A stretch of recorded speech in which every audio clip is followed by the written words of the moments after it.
असणाऱ्या विद्यार्थी आणि पालक, मी एक पालक म्हणून आणि नवे तर एक वेगळाच म्हणजे एक कीर्तनकार म्हणून तुमच्या समोर आज उभी आहे. उजळले भाग्य आता उठी चिंता वारली. खरोखर मी माझं भाग्य समजते की आज खरोखरच मला या ठिकाणी एक पाहुणे म्हणून एक विचार मांडण्याची एक मांडण्यासाठी किंवा एक आमंत्रित केलं जातं. खरोखर मला माझा अभिमान वाटतो.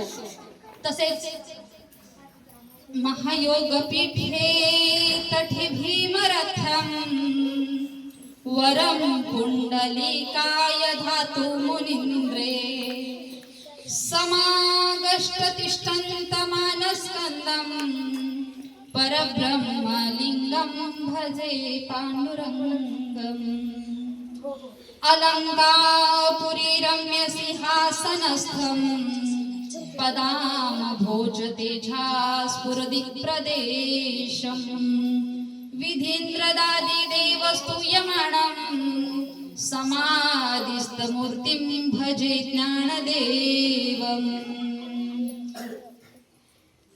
आज या ठिकाणी शारदीय उत्सव निमित्त माझ्यासारख्या पामरात ज्ञानोबा यांच्या कृपेने आणि भगवंताच्या सामर्थ्याने खरोखरच आज परम भाग्याने लाभलेली सेवा आहे.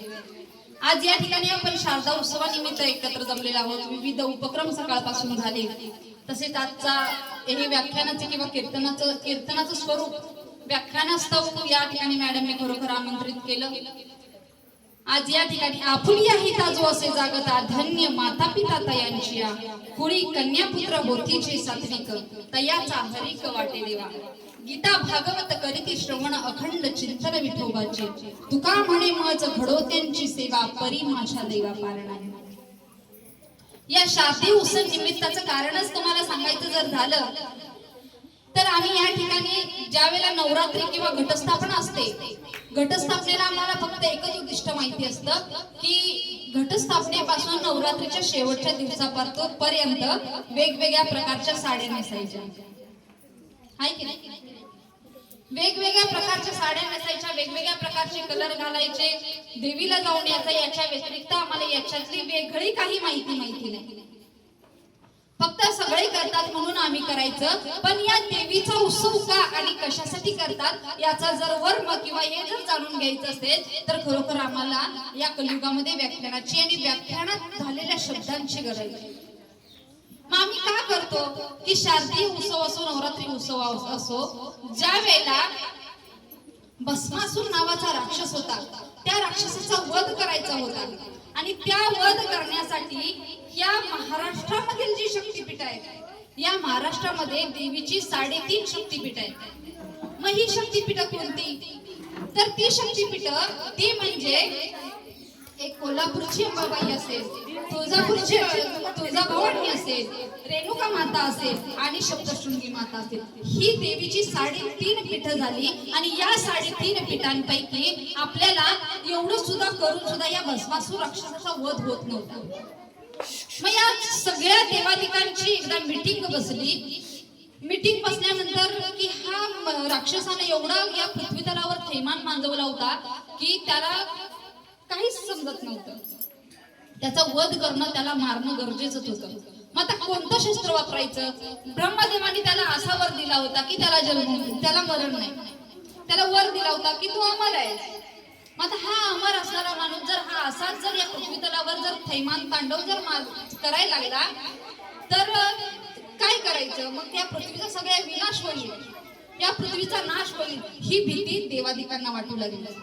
मग देवादिकांना ही भीती वाटत असताना सगळ्यांची मीटिंग बसल्यानंतर पार्वती आदिमाया शक्ती ती उभी राहिली. ती म्हणाली की मी रूप धारण करते आणि फक्त मला असा वर द्या की मी त्याचा वध करू शकेन.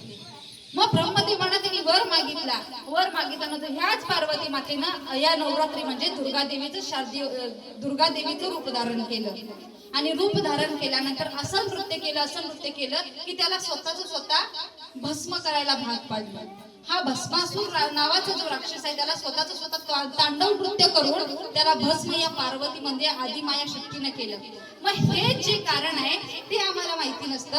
नवे आम्ही दुसरं एक म्हणजे आम्ही फक्त गणपती बसवतो. मंडळात गणपती बसवतो, घरी 10 दिवस आमचा गणपती असतो, 10-11 दिवस आम्ही त्यांची सेवा करतो. फक्त आम्हाला एवढंच माहितीये की आज शेजारणीने एवढं डेकोरेशन केलं की त्याच्या दुप्पट माझं असलं पाहिजे. ही आमची मानसिकता असते, ही आमची धारणा असते. पण ज्या वेळेला गणपती बाप्पाचं आगमन होतं किंवा या नवरात्री या शारदीय उत्सवाचं आगमन होतं, त्याच्या वेळेला आम्ही काय केलं पाहिजे आणि याच्या मागचं कारण शोधण्याचा कधीच आम्ही प्रयत्न केला नाही.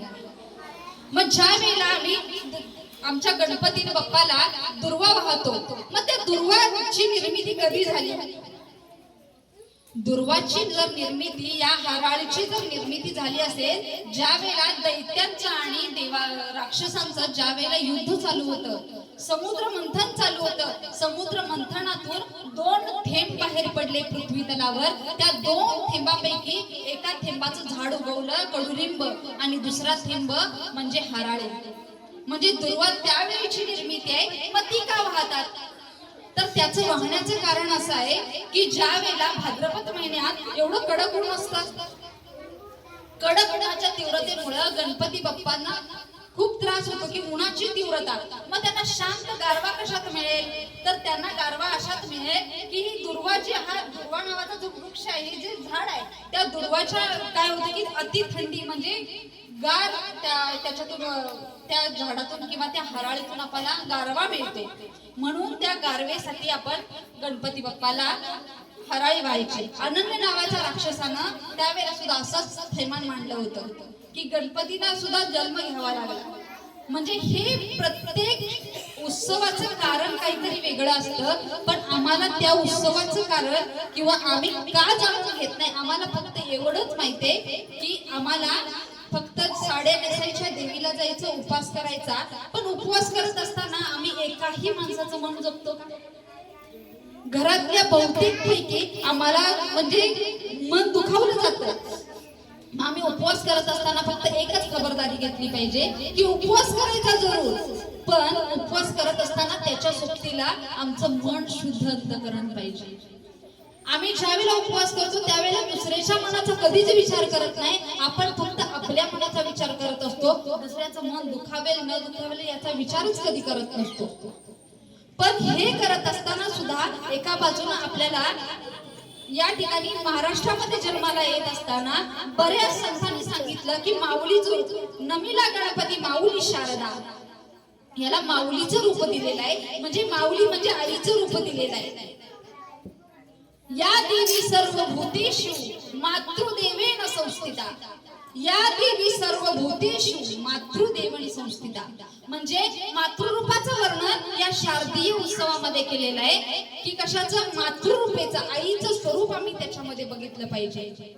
विनाशाचा नाश करायचा. आपल्या पाल्याला किंवा आपल्या विद्यार्थ्याला जर एखादी जखम लागली किंवा एखादं काही खरचटलं तर आपली जी आत्मिकता, आपली जी तळमळ जागृत होते ती या भस्मासूर राक्षसाचा वध करण्यासाठी या शारदीय किंवा दुर्गा देवीची तेवढीच तळमळ, तेवढीच एवढी वाटू लागलं की मला पण त्या भस्मासूर राक्षसाचा वध करायचा आहे. की हे पृथ्वी तलावर ही जी माझी भक्त आहेत त्यांचं संरक्षण, धर्म रक्षाव अवतार घेसी आपुल्या पाळेशी भक्त जन.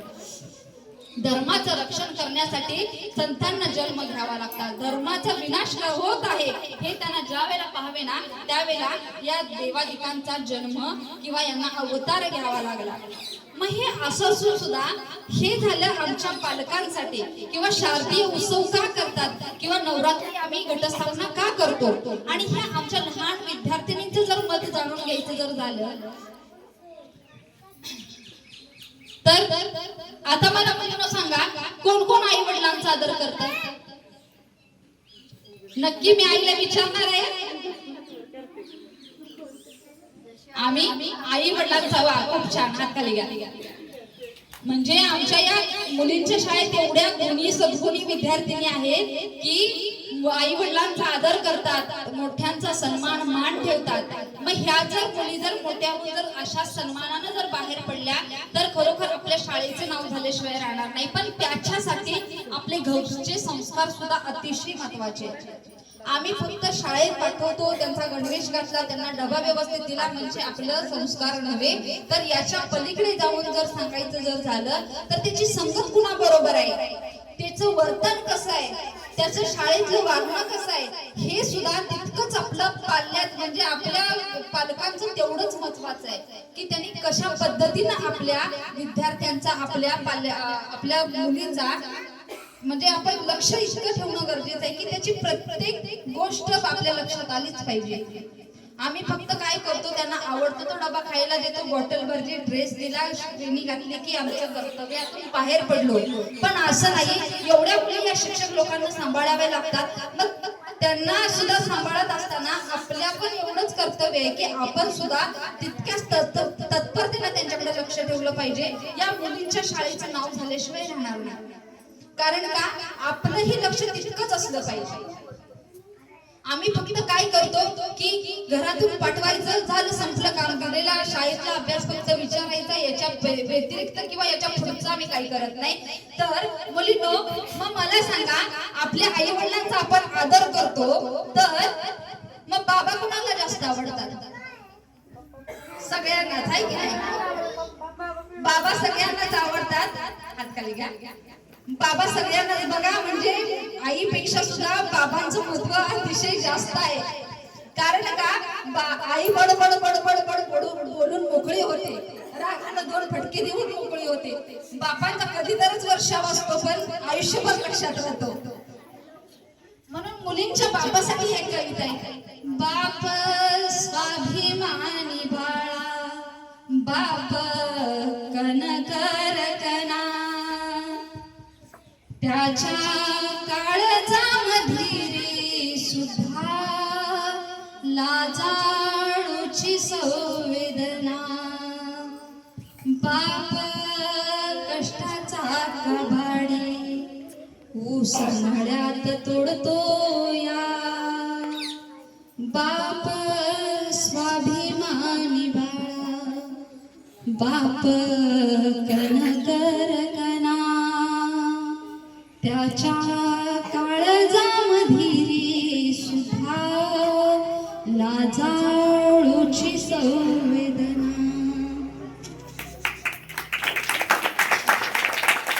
हा मुलींना बाप असतो आणि हा बाप ज्या वेळेला रानात कष्ट करायला जातो त्यावेळेला त्यांची जाणीव असते का? त्याची जाणीव आपल्याला नसते. त्याची जाणीव जर करायची असेल, आवाज खूप मोठा आहे, फक्त दंगा करू नका. त्याच्यात जर त्या बापाची जर जाणीव करायची असेल, जाणीव ठेवायची असेल, तर आम्हाला फक्त एकच करणं गरजेचं आहे की आमचे जे वडील करतात त्याच्या पावलावर पावलं ठेवत आम्ही वागलं पाहिजे. फक्त बाप आवडून चालेल का बाळांनो?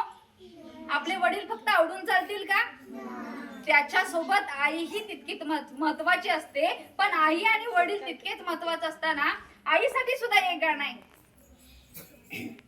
आई माझी माईचा सागर, दिला तिने जीवना आकार, तळपत्या उन्हात अन रखरखत्या रानात, राहिलीस माझ्यासाठी तू ग कष्टाच्या घामात.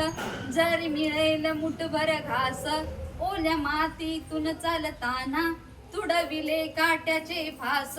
आई माझी माईचा सागर, दिला तिने जीवना आकार, हंबरुनी वासराले चाटली जवा गाय, तवा मले तिच्या मंदी दिसती माझी माय रे, दिसती माझी माय. आया बाया सांगत होत्या होतो जेव्हा ताणा, दुष्काळामध्ये माईच्या माझ्या आटला होता पाणा. पिठामंदी तवा मले पाणी टाकत जाये, तवा मले तिच्या मंदी दिसती माझी मायर, दिसती माझी माय. ही आई असते बाळांनो. पण आई असताना सुद्धा हे बघा, आपल्या हनुमंतरायाला सुद्धा आपलं व्याख्यान आवडलेलं दिसतंय. मग ही आई आणि वडील आम्हाला फक्त आवडून चालत नाही. जी आई सांगते, जे आपल्याला वडील सांगतात ते ऐकणं पण तितकंच गरजेचं आहे की नाही? फक्त हो म्हणायचं नाही, मी पुढच्या वर्षी आल्यानंतर सुद्धा विचारणार नाही आपल्यात की काय बदल झाला या. फक्त आम्ही सांगायचं, तुम्ही ऐकायचं आणि इथून उठून जायचं याच्या पुरतं हे व्याख्यान नसताना सुद्धा त्याच्यातलं अनुकरण करणं इतकं तितकंच महत्वाचं आहे. मग हा जो बाप असतो तो बाप ज्या वेळेला आपल्या मुलीला दुसऱ्याच्या पदरी देतो किंवा दान देतो, ज्या वेळेला लग्न करून मुलगी सासरी जाते त्यावेळेला प्रत्येक आई वडिलाचं एक तळमळीचं आंतरिक ओढ असते की माझ्या मुलीचा संसार चांगला झाला पाहिजे, माझ्या मुलीचा संसार चांगला झाला पाहिजे. प्रत्येक आई वडिलांचं मत असतं. तुमचं आमचं जरी लग्न झालं, आपण इतके वयोवृद्ध झालो तरी सुद्धा आपल्या आई वडिलांचं पण इतकंच महत्वाचं म्हणजे त्यांचं इतकं हे असतं की माझ्या मुलीचं सगळं चांगलं झालं पाहिजे, सगळं व्यवस्थित असलं पाहिजे. हा मग हे जे वडील असतात ते ज्या वेळेला आपल्याला कन्यादान करून पाठवतात त्यावेळेला मुलगा चांगला देखणा नोकरीदार बघितलेला असतो, पण काळाच्या ओघामध्ये त्याला एक व्यसन लागतं, व्यसनाच्या आहारी जातो आणि व्यसनाच्या आहारी गेल्यानंतर दारू पिऊन वगैरे गुटखा मावा सगळं व्यसन त्याला चालू होतं. आणि व्यसन करत असताना चांदणीसारखी मुलगी ज्या वेळेला बापानं दिली त्यावेळेला आयुष्यभर सांभाळ करेन हे वचन दिलेलं होतं, ते वचन विसरून त्या मुलीला त्या स्त्रीला काय करतो 1-2 वर्षानंतर मारहाण करू लागतो आणि मारहाण करत असताना परत एकदा अचानक वडिलांना त्या मुलगीची आठवण येते म्हणून वडील न सांगता न फोन करता न मेसेज टाकता वडील आपल्या मुलीच्या दारामध्ये जातात किंवा तिचा संसार कसा चालला हे पाहायला जातात. मग त्यावेळेला त्या वडिलांच्या लक्षात येतं, वडील पायरीवर चढणार तितक्यात आतून आवाज येतो, आई ग, आतून आवाज येतो, ओरडल्याचा किंचाळलेलाचा आवाज येतो. आणि आवाज आल्यानंतर बापाला लगेच आठवतं की हा माझ्या मुलगीचा आवाज आहे, आत काहीतरी चालू आहे. पण पुढे जावं तरी पंचायत, मागे जावे तरी पंचायत. मुलीची खुशाली, मुलीचा संसार पाहायला आलेला असतो हा बाप. मग हा बाप येत असताना ज्या वेळेला पायऱ्यावर चढून जातो आणि उंबरड्याच्या बाहेर दरवाजा बंद केलेला असतो आणि आवाज देतो की बाळा दार उघड. आणि हा वडिलांचा आवाज ज्या वेळेला कानावर पडला त्यावेळेला मुलगी आहे त्या परिस्थितीत नवरा बेदम मारहाण करत होता, अशीच कोपरखळी उचललेली ती तशीच हात वरच्यावर राहिला हिच्या बापाचा आवाज ऐकल्यानंतर. आणि मुलगी आहे अशी व्यवस्थित सावरून दरवाजा उघडला आणि बाहेर आलेला हुंदका तसाच आतमध्ये गेला आणि दरवाजाच्या बाहेर उभी राहिली. बाबा तुम्ही कधी आलात? तर बाबा म्हणाले मी आत्ताच आलो. म्हणजे तिला विचारता सुद्धा येईना की बाबांनी हा प्रकार पाहिला का काय, माझ्या वडिलांनी मला एवढं कष्ट करून, एवढं गाभाड कष्ट करून मला ज्यांनी मागेल त्या मागण्या पूर्ण करून मला या ठिकाणी मला दिलं. मग हे जर प्रकरण बाबांनी बघितलं तर बाबांना खूप वाईट वाटेल. माझ्या वडिलांना बीपीची गोळी चालू आहे, माझ्या वडिलांना शुगरची गोळी चालू आहे, हे जर त्रास माझ्या बापाने ऐकला तर माझ्या बापाच्या मनाला अतिशय दुःख होईल. म्हणून त्यांनी काय केलं, त्या मुलगीला लपवून ठेवलं आणि बापाला पाणी भरून दिलं, तांब्या भरून पाणी दिलं. आणि तांब्या भरून पाणी दिल्यानंतर बापाला ते पाणी विषा समान वाटलं, कारण बापाने सगळा त्यांचा आज जो चाललेला दंगा सगळा कानाने ऐकला होता. बापाने ज्या वेळेला हे सगळं ऐकलं, पाणी घेतलं नाही, ते पाणी त्याला विषा समान वाटलं. ती मुलगी म्हणाली की बाबा मी तुम्हाला चहा ठेवते, बाबा मी तुम्हाला स्वयंपाक करते, थोडा वेळ थांबा. बाप म्हणाला मला तुझा चहा नको, मला तुझा स्वयंपाक नको, मला फक्त सांग तुझी खुशाली. आता त्या मुलीला खुशाली विचारल्याबरोबर त्या मुलीनं एवढंच उत्तर दिलं, बाबा फक्त आईला सांगा की ही फक्त आईच जाणू शकते, मुलीची आईच फक्त जाणू शकते की मुलीच्या मनातली जी तळमळ आहे, मुलीची चाललेली व्यथा फक्त आईच जाणू शकते. मग ती आईनं त्या बापानं विचारलं की तुझा संसार कसा चाललाय बाळा. त्यावेळेला ती मुलगी म्हणाली, फक्त एका वाक्यात तिनं उत्तर दिलं, बाबा फक्त आईला निरोप द्या की माझा संसार ना कोपरातल्या कळीसारखा आहे, कमळातल्या कळीसारखा नाही, कोपरातल्या कळीसारखा आहे. मग हा संसार ज्या वेळेला बापानं विचार करत बाप पुन्हा तिथून निघाला की बापाला घडलेली सगळी हकीकत, सगळा आरडाओरडा सगळा माहिती होता, तरीही न काही कोणती विचारपूस न करता ज्याच्या पदरामध्ये एवढं कष्ट करून एवढी लहानाची मोठी करून मुलगी दिली, त्या मुलगीला सुद्धा त्या बापाने काय, त्या जावयाने एक शब्द सुद्धा त्या बाप नावाच्या या पात्राला विचारला नाही. एका बाजूला तो जावई बसला होता, एका बाजूला मुलगी होती. बापानं परत त्या मुलीची परत खुशाली विचारली आणि बाप परत गाडीवर बसून बाप आपल्या गावी निघाला. पण गावी जात असताना त्याच्या मनात एकच विचार होता, त्याच्या मनात फक्त एकच विचार चालला होता की माझ्या मुलीनं फक्त एकच निरोप द्यायला सांगितलंय की माझा संसार कोपरातल्या कळीसारखा आहे. मग म्हणजे काय असेल? असाच रडत हुंदके देत बाप गाडीवर बसला आणि गाडीवर बसत त्यानं गाडी चालवत हुंदके देत दुसमसून रडू लागला. दुसमसून रडत असताना परत त्याला वाटलं की बाबा आपण गावाजवळ पोहोचलो, आपलं तोंड तरी फ्रेश करून घ्यावं, नाहीतर लोक म्हणतील मर्दासारखा मर्द आणि मुलगीकडे गेला होता आणि रडत माघारी आलाय, मर्दासारखा मर्द रडतोय. म्हणून त्यानं एका विहिरीत उतरला, तोंड धुतलं, हातपाय धुतले आणि रुमालाला पुसत तो विहिरीच्या पायऱ्यावरून वर येत होता. आणि वर येता त्याला विहिरीचा कटडा त्याच्या कोपऱ्याला लागला. तेव्हा त्याला एवढी कळ आली की ओरडता येईना, कुणाला सांगता येईना, पण कोपऱ्याला तरी कळ आले. तेव्हा त्याच्या पटकन लक्षात आलं की माझ्या मुलीने एकच सांगितलंय की माझा संसार कोपऱ्यातल्या कळीसारखा आहे बाबा. मग हे ज्यावेळेला त्या बापाला कळलं की कोपऱ्यातल्या कळीतला संसार माझे म्हणजे दुःख असून कुणाला सांगता येईना, दुःख असून कुणाला बोलता येईना, अशी पोरगी माझी सहन करते की आई वडिलांच्या नावासाठी.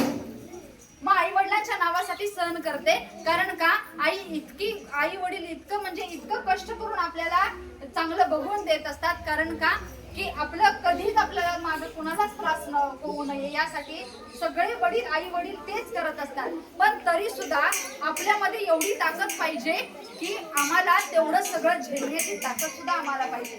मग हे करत असताना हे नवरात्र ज्यावेळेला करतो त्यावेळेला तुकाराम महाराजांनी सुद्धा खूप गोड 9 प्रकारे भक्ती सांगितली. मग ती कोणती भक्ती सांगितली? श्रवणम, कीर्तनम, स्मरणम, पादसेवा, पूजा, सत्य, दास्य आणि आत्मनिवेदन या 9 प्रकारच्या नवविध भक्ती सांगितल्या. मग नवविध भक्ती सांगत असताना सुद्धा काय सांगितलं? कुठल्याही देवाने सांगितलं नाही की मला नारळ फोडा, कुणीही सांगितलं नाही की मला अगरबत्ती आणा, कुठला एवढं ओटी भरा, हे काहीही कुठेही लिहिलेलं आहे का? पण आम्ही फक्त काय करतो, याचं सगळं मोठं हे करून आम्ही काय करतो की देवाला हे दिलं पाहिजे, ते दिलं पाहिजे. पण देवाचं म्हणणं काय आहे की कुठल्याही प्रकारे 9 प्रकारे भक्ती सांगितली की तुम्हाला नाही पायाची पूजा होत तर तुम्ही काय करा, कानाने ऐकण्याची पूजा करा. जे चांगलं चाललंय ते ऐकणं म्हणजे सुद्धा पूजा आहे. पण हे सगळं विसरून आम्ही काय करतो, जगाला दिसणारी भक्ती करतो. म्हणूनच काय म्हणतात की सप्तशतीमध्ये सांगितले, या देवी सर्व भूतेषु मातृदेवनी संस्थिता, नमस्तस्ते नमस्तस्ते नमस्तस्ते नमो नमः. 3 वेळा सांगून 3 वेळा नमस्कार घातला, 3 वेळा दंडवत घातलं शारदा देवीला. आणि तदनंतर त्यांनी काय केलं की सगळ्यात माझं या काय करा की मातृत्वाचं जे आहे म्हणजे आईचं जे वात्सल्य आहे ते आईचं वात्सल्य प्रेम या जगामध्ये देत चला. पण आईचं वात्सल्य रूप, मातेचं वात्सल्य रूप आम्हाला या कलियुग युगामध्ये दुर्मिळ आहे.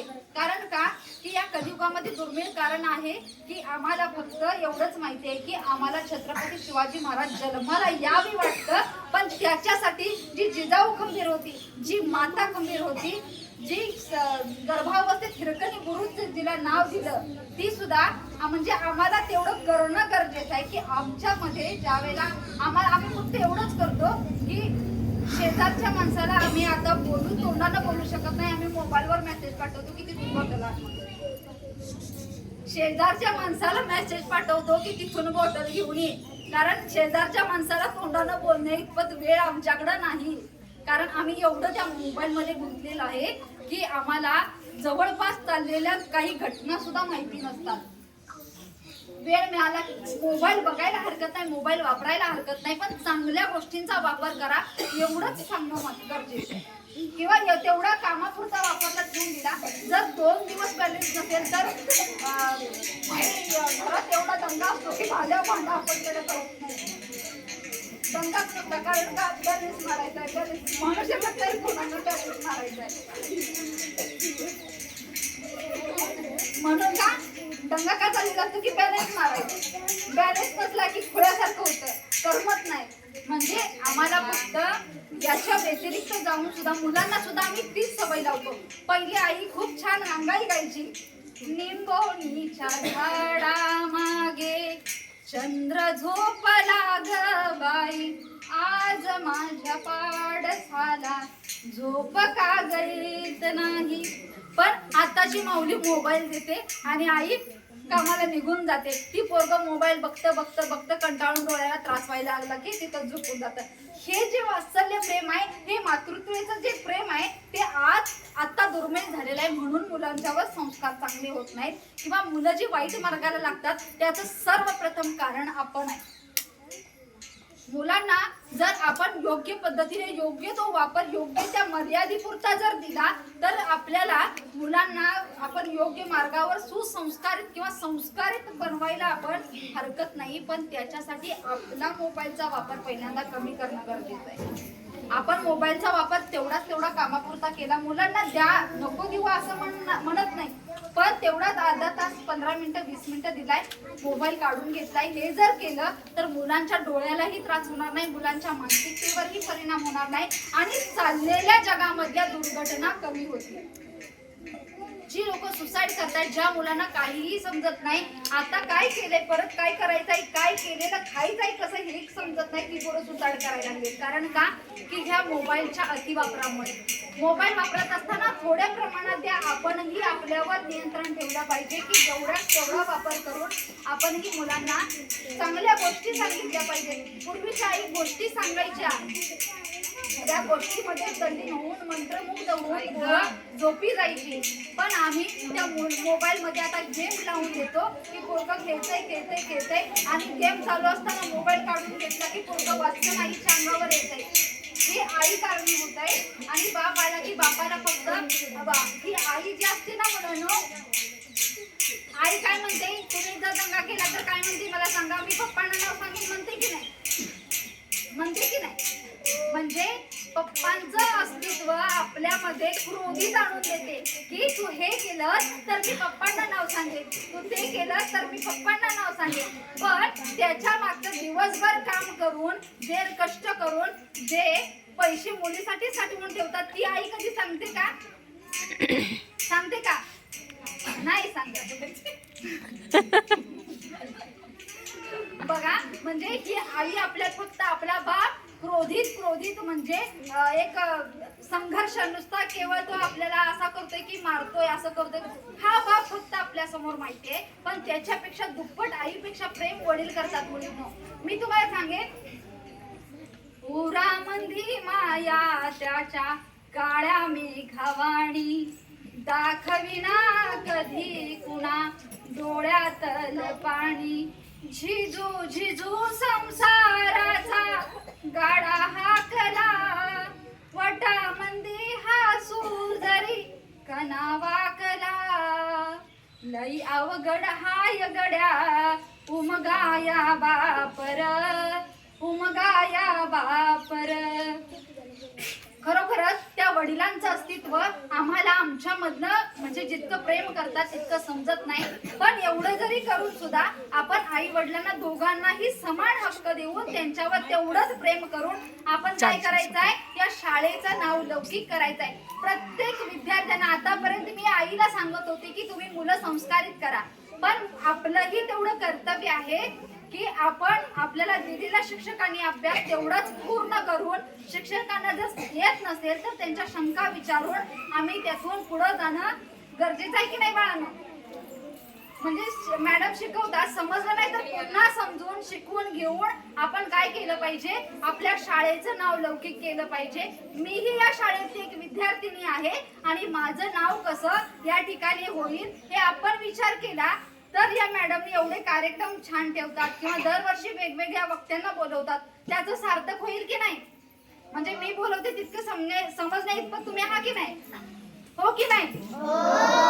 हा, मग प्रत्येकीची जबाबदारी आहे की आई वडिलांना जितकं स्थान देतो तितकं स्थान हे आपल्या शिक्षकांचं सुद्धा आपल्यामध्ये आहे. त्यांनी प्रत्येक शब्द सांगितलेला, प्रत्येक अभ्यास उतारा सांगितलेला व्यवस्थित पूर्ण करून त्यांच्या जर येत नसेल तर शंकेचं निरसन करण्यासाठी या शिक्षकांची म्हणजे शिक्षकांची नेमणूक असते. मग तसंच आपण त्यांच्या बरोबरही तितकंच प्रेमानं सामंजस्यानं राहिलं तर आपणही खूप मोठं होऊन या शाळेचं नाव उज्ज्वलित करून आपण काय करायचंय, खूप मोठं बनायचंय, आहे की नाही? हा फक्त थोड्याच मुलींना म्हणजे मोजक्याच मुलींना हो मोठं व्हायचंय का? एकदा म्हणा सगळ्यांनी. म्हणजे आम्हालाही अभिमान वाटते की आम्ही काल्यातून आलेलो आहोत. असो, या ठिकाणी मला यायला थोडासा उशीर झाला, पण धावत्या वेळेमध्ये धावत्या ओघामध्ये मी तुमच्या समोर 4 शब्द मांडण्याचा प्रयत्न केला. जर चुकलं असेल तर कृपया मला क्षमा करा. ना तरी बालक बोबडा बोले का, वेडा विचुका पावले, ते चोच करुणी माऊले रिजे देवी. जर चुकलं असेल, एखाद्याचं अंतकरण दुखावलं असेल तर कृपया मला क्षमा करा. आणि जर परत जास्त वेळ मिळाला तर पुन्हा एकदा मी या ठिकाणी येण्याची संधी खरोखरच मॅडमना मागते आणि या ठिकाणी वाचेला पूर्ण